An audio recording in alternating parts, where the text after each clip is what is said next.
பெருந்துறை தொகுதிக்குட்பட்ட ஊத்துக்குளி பேரூராட்சி பகுதிக்கு உங்களுடன் ஸ்டாலின் முகாம் ஊத்துக்குளியில் உள்ள தனியார் மண்டபத்தில் நடைபெற்றது.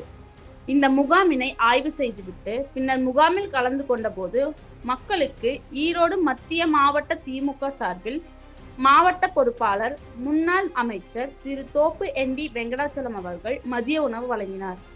இந்த நிகழ்வில் ஊத்துக்குளி தெற்கு ஒன்றிய செயலாளர் ஈஸ்வரமூர்த்தி, ஊத்துக்குளி பேரூர் தலைவர் பழனியம்மாள் ராசுகுட்டி, ஊத்துக்குளி பேரூர் பொறுப்பாளர் திருமூர்த்தி, பேரூராட்சி கவுன்சிலர்கள், மாவட்ட பிரதிநிதிகள், கோபால் ராஜா, ரமேஷ்குமார், ஒன்றிய கிளை கழக நிர்வாகிகள், கிளை செயலாளர்கள், சார்பு அணி நிர்வாகிகள், முன்னாள் ஊராட்சி மன்ற தலைவர்கள், முன்னாள் கவுன்சிலர்கள் மற்றும் பொதுமக்கள் என பெருந்திரளாக கலந்து கொண்டனர்.